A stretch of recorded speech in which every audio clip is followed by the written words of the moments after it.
Okay, so good afternoon, everyone, and welcome back to the fourth innovation workshop on the first day of our Genesis Digital 2022 conference. So for those who have joined us earlier in the morning, I hope you're finding the sessions engaging and informative. And thank you so much for returning for the afternoon session as well. So this session is in collaboration with CPI, and I'm delighted we have Julia Leach, Principal Scientist at CPI, who is going to cover the ERDF, which is the European Regional Development Fund, CPI, and SPRINT, for which she will explain the acronym in her presentation. So technologies to accelerate the development of novel therapeutics. So in this presentation, Julia is going to cover what CPI offers, the current support via the ERDF in the Cambridge and Peterborough Combined Authority, and some case studies showcasing their capabilities. So I know you probably heard the housekeeping rules for those who've joined before, but just to kindly remain muted with camera off. However, we do invite Q&A as part of the session, so if you utilise the chat box for that, we'll come round to those after Julia's presentation. And just to reiterate, sessions are being recorded, will be available from Tuesday, the 13th of December on the conference app, and available until the 5th of January. So they're there for you to recap on the content. And you can also use the conference app to reach out directly to our speakers. So with that, Julia, I'm going to disappear into the background and hand the floor to you. Thank you. Thank you very much. And I will just share my screen. Is that working? Can't see it just yet. Oh, yep, that's coming up now. Perfect. Yes. So, and slides are moving across. No, hold on. Yes. That looks good. Yep. That's moving. Right. Great. Right. Thank you very much, everyone, for joining, and thank you for the invitation to talk today. My name is Julia Leach. I work for CPI, which stands for the Centre of Process Innovation. I'm going into more of who we are and what we do as part of my presentation. But today I'm going to give you an overview of us, introduce you to our ERDF, European Regional Development Fund project that we have called Sprint, and what does that mean and what are we doing as part of that, and also give you some examples of case studies. So some of the work we've done, not as part of the ERDF Sprint, but as part of our other collaborative work that we've done, so you can have an idea of exactly what we do at CPI, at least, well, CPI within the biological pharmaceutical business unit, which I am part of. So an outline of CPI is, we are an RTO organisation based in the northeast of England. We've been around for 19 years now. Started out with one man in a room, employee number one 19 years ago, and now we are 500, I think almost 600 people strong, covering multiple different manufacturing centres of excellence around the northeast, and also our newest centre, which opened last week in Glasgow. We exist to help companies develop, prove, scale up and commercialise new products and processes, taking their ideas from small scale all the way through to commercialisation. And as we're a non-for-profit organisation, we exist to help companies with their innovation challenges, enable them to take their products through to market as quickly and as efficiently as possible. Part of our remit is to help with developing creating a healthy society, a cleaner environment, and a vibrant UK economy. By doing this, we're doing this by doing our very best to help with take every great invention and give it its best opportunity to become a successfully market product, and overall help develop and promote the UK economy and UK manufacturing. We are part of the Catapult network. So those who aren't familiar with the Catapult network, the government funds through UK Resource Innovation Group, the Innovate UK funds multiple catapults. A lot of people might have heard of the 7 gene therapy catapult. That is a catapult on its own, but CPI is part of the high value manufacturing catapult. A lot of our other partners within that catapult are doing things like cars, planes, or and, you know, sort of that very high end and high value manufacturing. CPI is a little bit different. We are probably one of the only ones in our catapult that isn't directly linked to some universities, and we are completely independent, which means we can work with anyone that we want to, and we can help anyone that we can. And as part of that high manufacturing catapult, we have lots of networks and also have networks in the other catapults. And as part of that high manufacturing catapult, we work in terms of different scientific areas. The one I'm talking about, and we're going for examples on, is our biologics, but some of the other examples, which I'll show in a minute, we cover things like formulation, biotechnology, med tech and health tech, and graphene. So we cover a lot about high value manufacturing across lots of different sectors. And just give you an idea of where we are we're mostly based in the Northeast. Our main centres are the ones that are highlighted in the larger font here. So we have centres in Darlington, which is where I'm based, in our biologics business unit. Our original centre at Wilton near Middlesbrough. We have several centres in Sedgefield, one in Newton Aycliffe, and our newest centre, the Medicines Manufacturing Innovation Centre, which I mentioned opened last week in Glasgow. We also have regional offices in areas where we want to target local SMEs and other local partners that we want to work with across all our different business units and scientific knowledge. So we have offices in Newcastle, Manchester, Liverpool and Cambridge. And all those areas are home to our national centres. And we have National Centre of Excellence in Biologics, Medicines Manufacturing, Formulation, Biotechnology, Electronics and Photonics. And here's some pictures of the wonderful buildings we're able to work in every day. The bottom left and the bottom middle are the two buildings that are present in Darlington, the National Biologics Manufacturing Centre, the bottom left, and the one to the right of it is our new centre, which is the RNA Centre of Excellence, which I will be going into a little bit at the last slide of our slide of the talk today, which is our newest centre, which hasn't officially opened yet, but it is open for business, and I'll be going through what we'll be doing there as part of that centre as well. And a little bit more on us as a company. I said we've been open for 19 years. We've successfully completed 1,300 projects. Probably this slide is probably already out of date.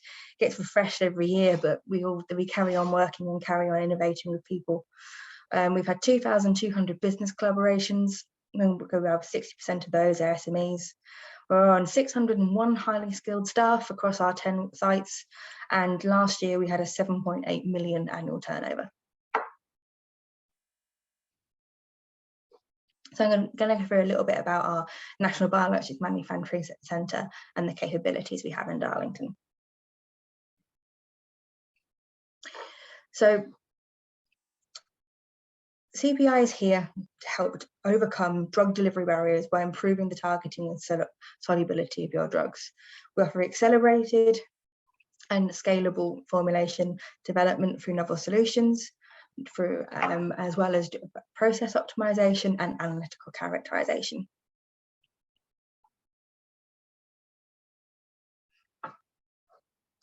We would help to reduce your development time with innovative processing and analytical solutions using our high throughput state-of-the-art capabilities in upstream, including our Amber 15s and Amber 250s.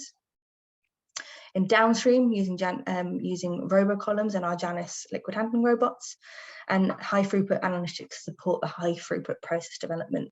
So things like UPLCs, high throughput DLS for dynamic light scattering analysis, and high level analytical characterization through mass spec and other examples.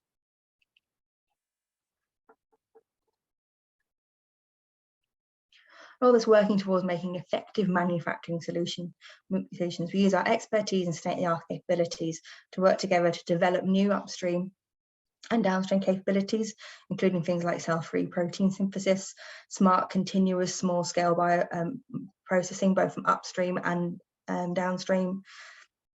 And furthermore, working with CPI will enable to rapidly scale up and demonstrate novel processes at scale, taking you closer to commercialization quicker. And in terms of our products and our processes, I always say to people, I'm very lucky to work at CPI because I can safely say not one project I've ever worked on has been the same as any other, mainly because of the wide range of processes and products we work with.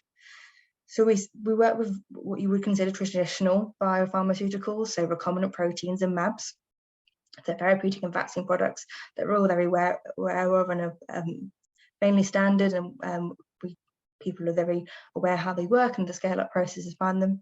And we work in mammalian, insect, and microbial expression systems, as well as microbial ones coming anything from E. coli through to yeast strains.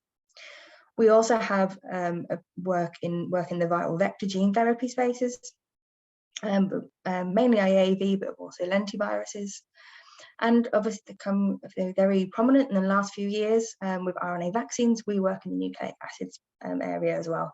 We've also worked in producing DNA fragments and DNA plasmids for either using that for cell transfection or even using DNA as a therapeutic product. And in terms of processes, we do the traditional batch processes that people are very aware of in terms of large-scale reactors, making different cell lines and cell strains at scale, with traditional purification and analytics to support that.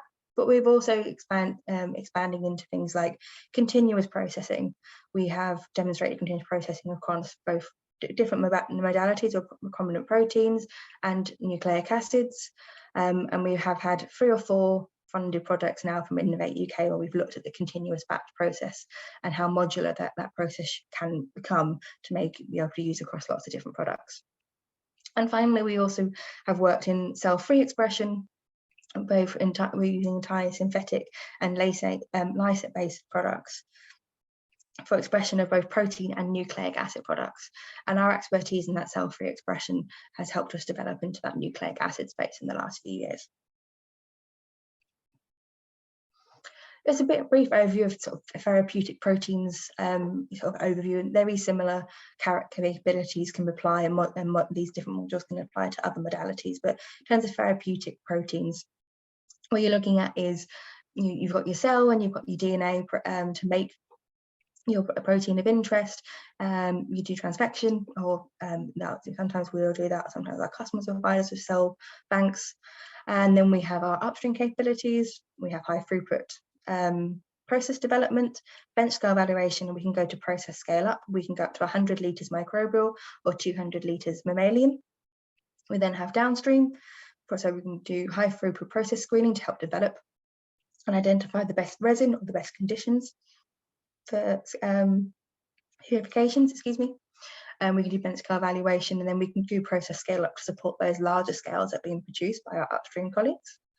We can look at formulation stability, so looking at your formulation development with forced eggs and stability studies on material we've produced here to help identify the best formulation, whether it be freeze drying or liquid frozen or other routes for formulation for the products. Then we can produce materials that can go into clinical trials. Currently, we only in our facility, we've only made materials up to tox batch material scale, so going into in vivo and in vitro trials. But with our new RNA Centre of Excellence, we will be going to clinical phase 1. And all of this is underpinned by our high throughput experimentation, design of experiments to maximize the information and the use of our high throughput capabilities across all the areas. We have our digital experts, so we're looking at advanced process control, taking the data that we produce as part of the development scales and the scale up, and looking at that data and be able to dig in further into it. And all of this underpinned by analytics. So understanding exactly how much you're making, what are you making, aggregating, what different cell lines will produce different post-translation modifications, and also giving an overall structure characterization and understanding your process impurities. So a little bit more into each of our areas now. Our upstream processing, as I said, we've got lots of high throughput screening and optimization, so we can not only screen different cell lines, if you're looking at different, you haven't quite developed your cell line yet, so we can look at different cell lines, different transfections, different plasmids. We can do, once you've selected your cell, we can do different feedstocks or feeding strategies, minimal media for microbial, etc. We can look at different things. We have an AMBER 15 and an AMBER 250, and we have recently purchased an additional AMBER 250 modular for our microbial lab.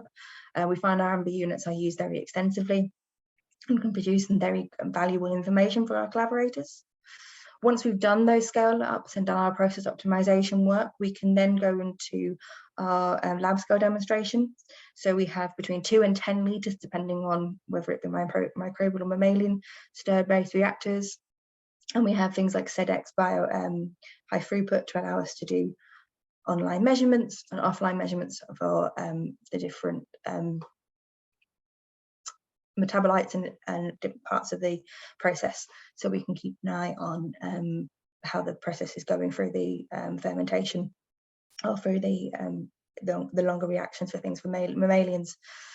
And then we can go into process scale ups. We have 50 and 200 litre bioreactors in our mammalian, and as I mentioned, 100 litre for our microbial scale. And our downstream processing, obviously, once our upstream colleagues have made a large batch, we need to take that and process it through to purify. So we have our Janus liquid handling robot for scouting process conditions using like robo columns for small scale column reactions, or even resin plate screening if we're trying to do multiple different resins.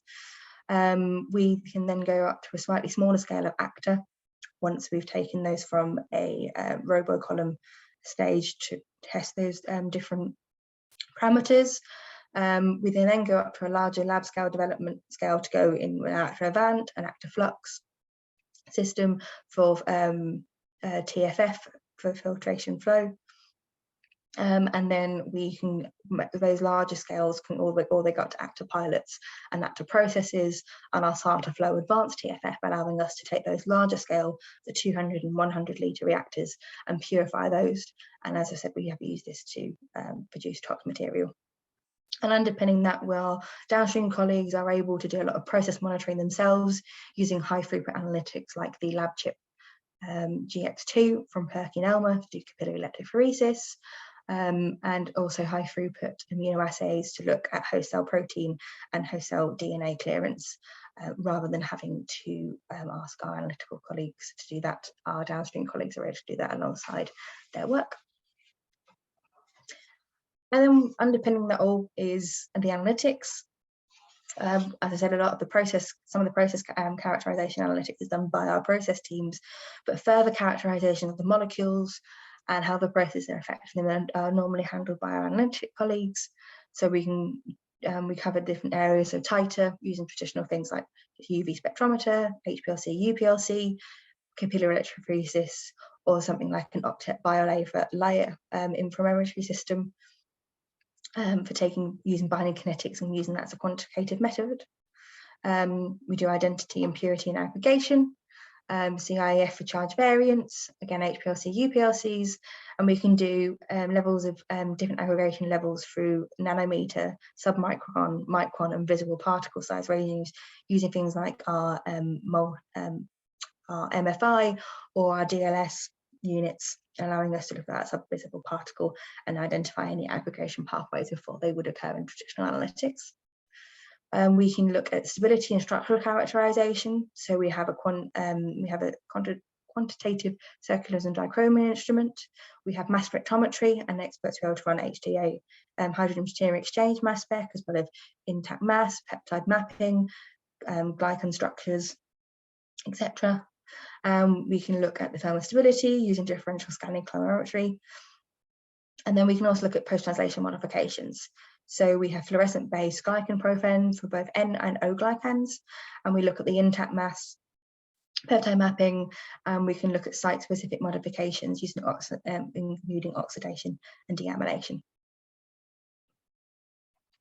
And finally, as part of, we also do formulation stability optimization. So we do forced egg and stability studies. We have able to do humidity control, and temperature control, stability cabinets, and we can do controlled light exposure. We run these to ICE compliant stability chambers, and we'll run these studies to ICE guidelines as close as we can to allow the data to be it won't be submissible evidence as a main stability study, but it can be supplementary evidence. So studies are normally run to the same compliance as ICE guidelines to give you confidence in that data. And we also have expertise in freeze drying and lyophilization, allowing us to develop a freeze drying process that is then potentially to be scaled up by a third party afterwards. So working together with CPI. So as I said, we're here to help your business. And so we're funded by the High Value Manufacturing Catapult.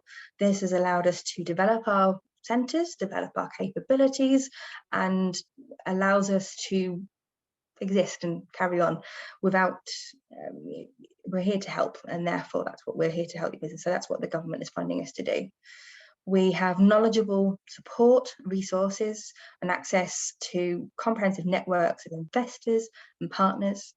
By using this network, we can help reduce your risk and your time from all the way through to commercialization. We can help you by supporting through the complex grant funding landscape. There are multiple different ways of getting different types of grants, both UK-based, European-based, but we'll wait and figure out what the government will be doing with European funding before we perhaps go back into that, but also things like additional funding routes outside of Europe now. So things like CPI funding and Canadian Research Council funding. There's lots of different ways to collaborate with people across the globe nowadays, and we have experience in navigating sometimes very complex grant funding. And we can connect people with a wider group of supply and value chains. And there are several different ways that you can work with CPI. Because we are partly funded by the UK government, we have access to things like we have access to, but we understand the landscape of collaborative projects. So we can apply for funding with SMEs and with people for one-on-one funding with us, or build together a large consortium, and we can do collaborative projects. So that can be things like Innovate UK, as I said, Horizon 2020, or things like the CPI funding. And we have a bespoke service for bid development and grant landscape and navigation. We can help you understand what you need to do to A, get the grant, but B, also manage that grant once you have it. And also we can help you write that grant as part of being part of that consortium. So we can help you bring all the evidence you need together. Another way to work with us is a fee for service. CPI exists as a company, but we also have CPI Innovation Services. It is our commercial arm that allows us to work one-to-one with people. So CPI IS leases the buildings, the assets, and the people, like me, from CPI to be able to do a one project with you. And that means you can pay us to do the work for yourself.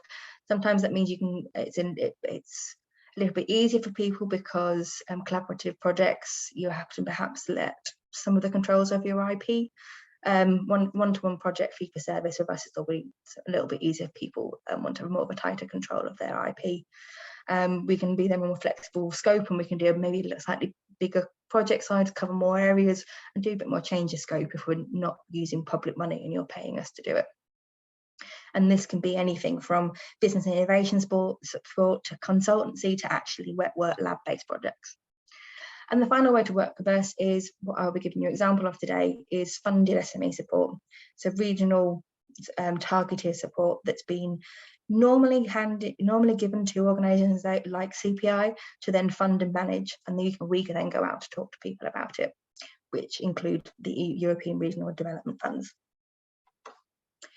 So I'm going to give you a quick overview of the Regional Development Fund that we have been running for the last 18 months, and we have another 6 months or so left on it, and it's the ERDF Sprint Fund. So Sprint stands for Supporting Process Innovation for Novel Therapies, and I've underlined it how we've got to sprint in there, so you are aware of it. So the ERDF sprint is based around the Cambridge and Peterborough area, and I have a map later on to show the areas that are covered. And this was awarded to us to allow us to aim at SMEs developing either manufacturing processes for biological medicines or working on technologies that support that manufacture within this area.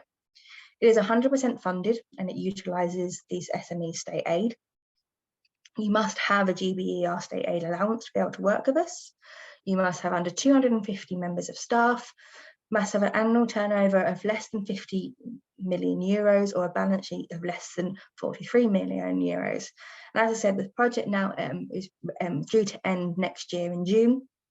And we have been doing work with people for the last 18 months, performing lab-based projects, consultancy and workshops with people. And for the last 6 months, it's those last two, consultancy and workshop attendance, that we can invite people within the area to come to. So a brief overview of the ERDF team, just to know who everyone is.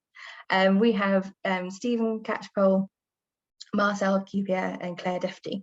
They are our senior and business development managers and our business development managers on the programme. They're here to reach out to you, or you can reach out to them if you would like to be involved in this project, and they can run through with you what else is needed to work with us on this ERDF sprint. In terms of the technical side, we have a technical sponsor, who's Philip Probert, who is our technology lead at our biologics business unit. There's an overall technical lead for Sprint, which is myself. It means I oversee all the technical projects that are ongoing and making sure they are on track and what they need to be able to move forward. And also acting as a technical lead consultant for things like the workshop and consultancies. And then we are deputy assisted by Alex Worrell and Joanne Green, who are project manager and project coordinator. So eligibility. The ERDF sprint is the Cambridge and Peterborough Combined Authority, LEP area. So the previous area that was defined by the European Union for these funding. And there's a rough idea of where the areas are covered are in this map, though it is based a little bit by postcode, so it's not the most accurate map in the world, but it's the one we have to work with. And if you're unsure if you fall into this area and if you'd like to work with us, you can get in touch with myself or Marcel. In fact, myself, Marcel, Claire and our business development partner Asif will be on site on Wednesday for those who are able to attend the in-person day on Wednesday, and we have a stand that you'll be able to come and see to us and speak to us about. And as I mentioned, we have a few things left over on the sprint offering, purely due to this fact that we only got 6 months left. It'd be very difficult to start any work project under the sprint work, so so we aren't planning on doing any more lab-based projects. That doesn't mean people can't collaborate with us on sprint and get to know what we can do. We can offer a workshop. We have workshops in January, March and in May. They are 2 days where you can learn more about CPI, learn more about our capabilities, and we'll have some examples of case studies and different examples of ways of working with us, and also give an overview of things like funding landscapes and other investment funding. And that's what we cover in those 2 days. Again, if you'd like any more information, please feel free to contact me or see me on Wednesday. And also we can offer levels of consultancy, and that levels of consultancy can be things like going through your technical challenges, looking at operational efficiencies, going through a day's workshop on site in our Darlington site or virtually, and going through maybe different areas that you would like some help with, but it doesn't necessarily have to be physical lab work. We also have our innovation integrator, which allows our enterprises for arm of CPI to have a look at your overall process and your overall company structure, depending on what you look at, and we can help you look at areas for improvement or areas you can work on in as part of this. And also we can the enterprise group can look at your investor slide deck and offer any advice or improvements that you could do to those to maximise your impact when going to investors.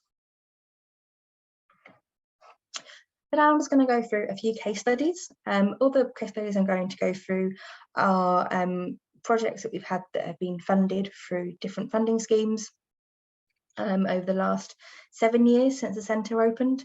I've been lucky enough to be there I've been there for 7.5 years now, so I've been there since the centre first opened.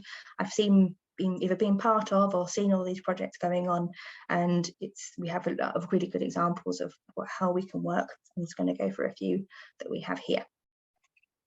The first project I'm going to go through is the BioStreamline project. Now, this was a large project over 4 years that was worth £11.3 million and was funded through the AMSCI funding round that was around in 2015. It was a large consortium with UCB, Lonza, Sphere Fluidics, Alchemics and Horizon, as well as ourselves, and it was to look at developing new approaches for a more efficient development and manufacture of next generation biologics by overcoming the bottlenecks in the current system. And this is by looking at the process and looking at, could you predict how well your antibody of choice will be able to go through your process based on its sequencing. So this is an example of how good cell line development, cell line selection and plasmid development can have an impact on not only how much product you're producing, but how processable your product is. So part of this project, we went through, there was multiple different work packages. CPI were involved and the work packages that you can see here. The work package we were involved in was we took 50 MABs, half which were from Lonza and half which were from UCB. And these were produced at 10 litre scale using the same process for each 25. So one following Lonza's, one following UCB's. And then these 50 MABs were then processed by CPI and purified through a set purification method to see how they would purify, set method, no changes in how they would purify, and also how much was made during the different process, the titer that was being made. And then we did analytics to support that, to look at things like aggregation, thermostability. All this data was then fed into a decision-making tool and then fed back in to see if you could take the information that it produced and use those sequences to be able to predict how well your MAB would perform. Would it be a high aggregation? Would you get high titer? Would it grow well? Would it perform through the process well? And the data was generated through experiment studies from the upstream, downstream, and the analytical. So it's a large data set that was developed and made in this project. So this is the process schematic. So what we did in the project, we did shake flask inoculation, going through to 10 litre bioreactors, basic clarification, protein A purification, cytobine Q for membrane flow through, and then we did a diafiltration into the final formulation buffer, and then we did a final fill finish at 10 mg per mil. This was the standardized process. It was used for all molecules and was not bespoke. It wasn't changed. It was done the same thing for all the 50 molecules. So because it was a standard approach and we didn't adapt, you can see there was varying successes across the different 50 molecules. So they've all been anonymized. They're all under the AMS, which is AMSCI, and the different numbers and the different MABs. They all had, they were all IgG1s, but they had different light chains and wildly different theoretical PIs. Some of them had very high aggregation, as you can see from the first one, 002, but it did process all the way through. But then we had other ones that were either low aggregation with very good concentration, like 054, that actually didn't get past the protein A stage. We couldn't purify them through the cytobine and the final TFF. They were not processable, so we can only take them through one-stage purification. So I think 45 were able to be purified using the agreed process, and 5 could not be processed using the standard process. And these are giving you an idea of, so they're manufacturing the different antibody yields using the agreed platform process. So we've got variety of, these are showing the different processes, so the protein A and then the VI post pH adjustment through across the sartamine and the FDF, and then the final 10 mg per mil. So for some MABs, there was hardly any yield lost at all. We kept it all the way through the process. So for others, we lost quite a bit at each step. Even though they were processed and processable, we still lost quite a lot of material. Protein A titer was done by protein A UPLC pre-clarification, and then by UV analysis once we got past the protein A step. Most had at least 70% product yield, but there were, as some examples, for example, 136, where it started quite low and it stayed really low, or ones like 007, where we lost quite a bit across the first step. We also looked at aggregation across all the platform processes, and they were broadly consistent across the purification. Stayed very the aggregation stayed the same, so the process itself wasn't causing aggregation, but there were some that started with higher aggregation compared to others, like 147, and that stayed all the way through. And this, all the data we generated really reinforced that importance of designing a product well at the first stage in its expressive system, because once you've started with something that has either poor expression or high aggregation levels, it's very difficult to be able to try and remove that successfully without having a bespoke platform method during your downstream processing. Second case study I'm going to go through today was a collaboration between Arecor, Fujifilm, and ourselves, funded by Innovate, and it was looking at improving downstream optimizations through formulation development. So it was to apply Arecor's formulation technologies to screen and evaluate smart DSP formulations to improve product stability across the process, using Fujifilm's platform process and applying Arecor's stability formulations in the different parts of the process. Hopefully to develop a new development platform that were for difficult to manufacture biologics products. So this was the MAB platform DSP steps studied. So the cell culture bioreactor was done using the Apollo system from Fujifilm, and then it was protein A, firing activation, bind, elute, CIX, UFDF, CIX, then through to AEX, mixed mode, nanofiltration, and then final UFDF. And we had 2 model MABs that were used in this study, and the DSPs that steps that we assessed to have the biggest impact on product stability were the ones highlighted here in 1, 2, and 3. And these are the ones where we applied the Arecor formulations, comparing to the Fujifilm platform process. So the first part of the work was done by Arecor in collaboration with Manchester University, and they used high throughput screens to form over 400 different formulations on both the MAD products at small plate-based scales, and tested these under thermal and aggregation stresses to determine the best formulations to take forward to that pilot scale using a full-scale DSP. They designed a series of experiments for these formulations, and then using this work, and narrowing it down to be able to take through to the final scale up. And they produced a lot of the data they generated through this high throughput screening was modelled, and then that allowed them to help choose the formulations going forward. So we then took the formulations for the different DSP steps, and we tested to see if they were actually processable. So we did several rounds of assessments, adjusting the buffers were appropriate to look at both the impact of the elution buffers when they were tested, looking at what we were achieving using high resolution analytical methods, and looking at the product quality. And as you can see from the first graph on the left-hand side, compared to the control, which was the orange and grey bars, we got different elution profiles with these buffers.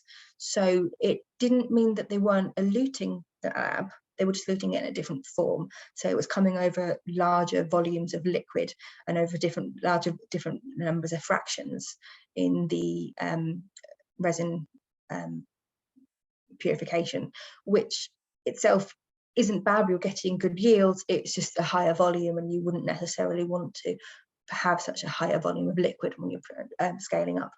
So we did some bit of refining and eventually achieved similar elution profiles compared to the control method and the control buffers. And these also indicated there was significant stability of stabilization, of the MABs through the downstream process compared to these control buffers. So we then went on to and did a larger scale run using the best formulations and compared them to the control. So these are the results we can see from the size exclusion analysis we did. So this is the protein A elution buffer. And for MAB1, it was a very robust MAB. There were very little changes between the control, which you can see in the first 3, compared to the other 5 formulations we tested. However, MAB2 was more prone to aggregation and to not be happy in low pH conditions found at the end of a protein A run.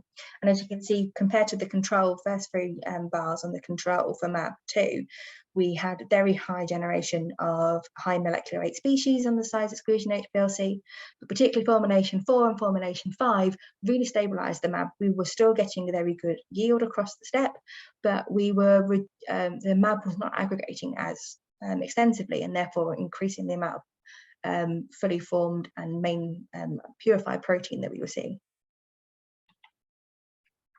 And for this same run through the protein A, we also looked at the isoelectric focusing point, the CIEF, and looked at the charge variance.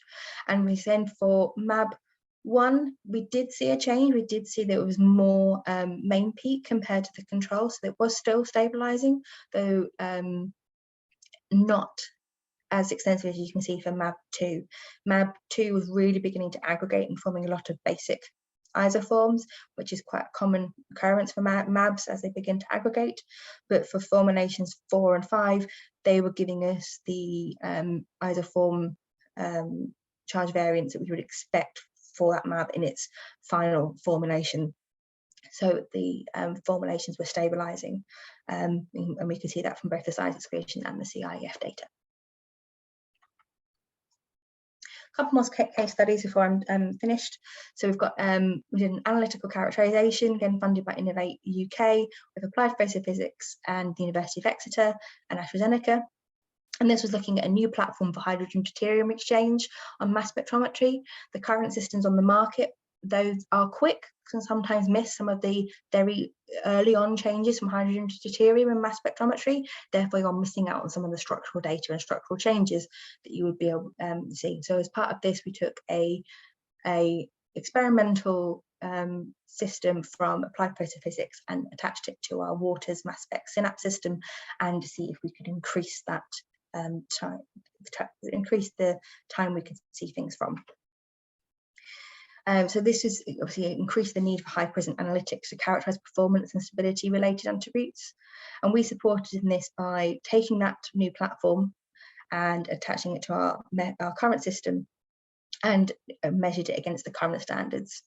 So the fully automated quench flow system from Laboratories was developed to apply the ability to routinely analyze high dynamic solvent exposed proteins and peptides with hydrogen deuterium exchange. And it was able to characterize these in less than 30 seconds, which is much quicker than some of the audition systems. And it was previously not possible to do this as quickly on the existing models at the time. So we proved proof of concept data for applied photophysics to prove that their prototype was working. And our last case study is again with applied photophysics, but on a slightly more different traditional method that they have. They have well characterized and well established circular dichromism CD spectroscopy instruments. But as part of this project, we were looking at high throughput CD. So it was a robot attached to a traditional CD instrument, and this was in partner with UCB. So as part of this project, again funded by Innovate, we had on site a CD instrument with the high throughput robot attached to it, given to us as part of this project, and we still have it on site now. And we generated data with the high throughput platform, taking MABs, FABs, and FC regions, and analysing them using near UV and far UV. So they're going to give you ideas on your tertiary structure, your secondary structure, your alpha helix and your beta sheets. And then we took the different molecules and stressed them through things like oxidation and see if we could see a change in the spectra we were achieving, and then comparing it to traditional analytics such as CIF and size exclusion. And we demonstrated with the data that we produced that it provides complementary information on changes to the protein structure. If you use it with your orthogonal analysis, you can develop a pattern and you can see the changes. We demonstrated the value of the system by using the high throughput, allowing you to use it more intentionally across more samples compared to the traditional one cuvette use that you used to previously have with these systems. And as I said, we still have this system on site now. We still use it quite a bit, and we've been using it recently in some of the RNA characterization. So that's all the case studies I have to go through, but I have one more slide to go through for you today. So just a little bit on our RNA. As I mentioned, we have a new RNA Centre of Excellence. That is not only the physical building that you saw a little bit of a picture of earlier, which, as I mentioned, we were going to clinical phase 1 material in, but it's also in the RNA Training Academy. The government has recognised that the RNA vaccine space is a really interesting and exciting new technology being developed in the UK, and they want to increase that use and that manufacturing capability in the UK. So as part of us having the Centre of Excellence, we are also opening the RNA Training Academy. This is an online training academy for people to join, and it is instructor-led, it's CBD accredited, and it's experience-driven. So it's based on the experience that we have developed over the last 18 months to 2 years working in this space. At the moment, the courses we have available are the Introduction to RNA Therapeutics, RNA Therapeutics for Leaders, and RNA Therapeutics Manufacturing Overview. We have developed this alongside our advisory committee, which is Robin Shattuck from Imperial College London, Lucy Foley from Exmoor Pharma, Jonathan Haig from Fujifilm Diagnostic Biotechnology, and Dan Bracewell from UCL. So along with this advisory board and with our experience, we've developed these training opportunities for people to learn more about the RNA space. And what is very unique about CPI is the fact that we not only have the capability for the RNA side with our formulation colleagues and our formulation center in Sedgefield, we also have the LNP capability. We will be the only place in the UK where you can go from R&D space and R&D level all the way through to clinical sale for both the RNA and the LNP in an open access facility. And that's all the slides I have for you today. So thank you very much for listening. Thank you indeed so much, Julia, for that very comprehensive overview of CPI's offering. And thank you so much for going through those case studies in so much detail. If any of the audience would like to submit a question, either feel free to put that in the chat box or raise your hand and I will see that there. There is one question that's come through from Andrea. So does CPI do anything in the way of open innovation partnerships, such as connecting SMEs with multinational companies? Yes, we obviously can do that as part of our collaboration approach in terms of things like the Innovate funding projects or any other funding budget. We can obviously help both those consortiums. But yeah, we do. We'll connect people that need to be connected. Whether that we don't have a preferred supplier or a preferred partner. So if we know from talking to somebody that there's someone else interested in the same area, we'll introduce you, and we're happy to facilitate in those conversations and talk and help people talk. Thank you. And I'd be really interested to know, actually, Julia, as you see sort of emerging technologies, such as you touched upon, sort of RNA therapeutics at the end, and maybe as we accelerate in terms of advanced therapeutics, where are you seeing the biggest bottlenecks occurring in terms of how you're supporting your partners with their projects? I understand you've got quite a broad coverage, so it might be a challenging question to answer, but I think it's just really interesting to know where, from your point of view, you're seeing the challenges occurring in our sector. A lot of it for the challenges that we're dealing with is that processability. So people have proven that their molecule or their modality, it works, and they've got the data at small scale.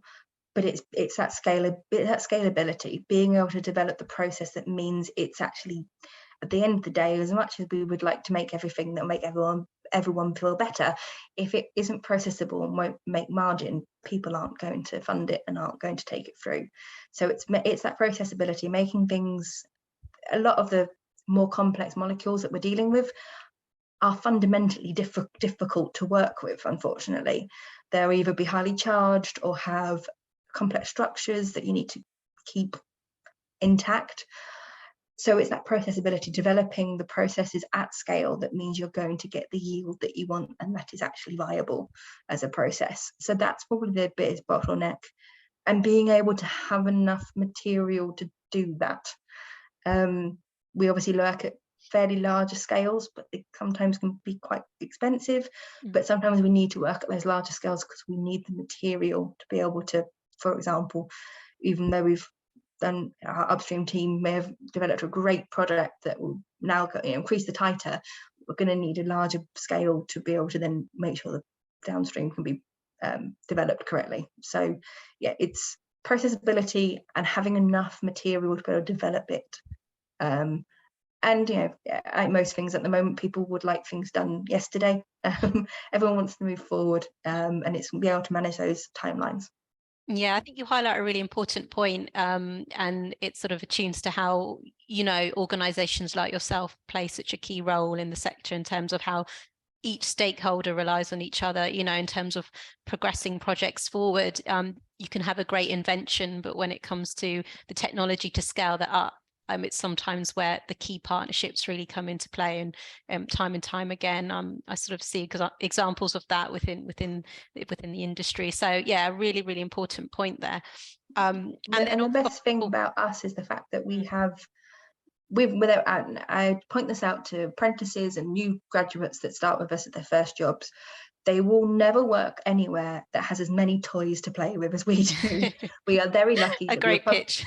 We are publicly funded, because it means we have everything. We have access to scales, integration and process, but also the analytics to support it. And obviously, about my title, I will always be biased with the analytics. But we can help characterize and look at different parts of the processes and try different techniques and different scale ups that SMEs and other small companies just don't have access to, because it involves a large investment for them. The government's done that investment with us, so you can come and work with us and we can take your process through and prove that it works without you having to take that big risk of investing £250,000 on a mass spec or £1 million on an amber. So that's what we're here for. I can second that, the fun attached to playing with those toys, because I too come from an analytics background, so I've been there. Yes, they're very expensive toys. Yes. But of course, one of the main reasons for you presenting today was to highlight awareness of the ERDF sprint. So how one last message, how should companies approach you in terms of accessing support, and that support in particular? So if you think you are eligible, and obviously we can check that, we have eligibility scores that we can do. But if you think your small SME fits within that region and that company size in terms of people and funds, then you can get in contact with myself or any of my colleagues on that slide, particularly Marcel Cupier. He's our Cambridge-based business development fund manager, so you can get in contact with us and we can have a chat and see what you're looking at and what you would like to maybe get out of it. And then if you are eligible, you can sign up and you can come to the 2-day workshop that we have in January, March and May, and learn more about what, not only will you learn about what CPI is and what we do, but also why what we do, there's different things of scale up and the different challenges that you'd have. More examples of case studies that I didn't cover in here on there across the different things like high throughput, scale up, the benefits of that, things about managing the data digitally, And yeah, you can get, it's also a very good opportunity to network with people within the Cambridge area that you might not have come across before. We've already had people that have met people on these workshops that are now beginning to talk about collaboration together without CPI. So it's a good way of networking. Excellent last point there. So brilliant. So just to reiterate, CPI are going to be part of the Innovation Support Hub on the day of the in-person Genesis, so this Wednesday. So if you are attending in person, please make sure to drop by and say hello. Thank you so much once again, Julia, for that really insightful presentation. You can connect with Julia via the conference app. So thank you all to the delegates for joining and for staying on to the end here. We do return with the innovation workshops tomorrow. So at 10 o'clock, we have the Japanese Life Science Innovation in collaboration with Life Science Innovation Network Japan's Link J. So please do join us for that. So with that, I'm going to close the session this afternoon and just thank everyone again for joining. And thanks once again, Julia. Thank you, everyone, and take care. Thanks. So hope to see some of you on Wednesday. Bye.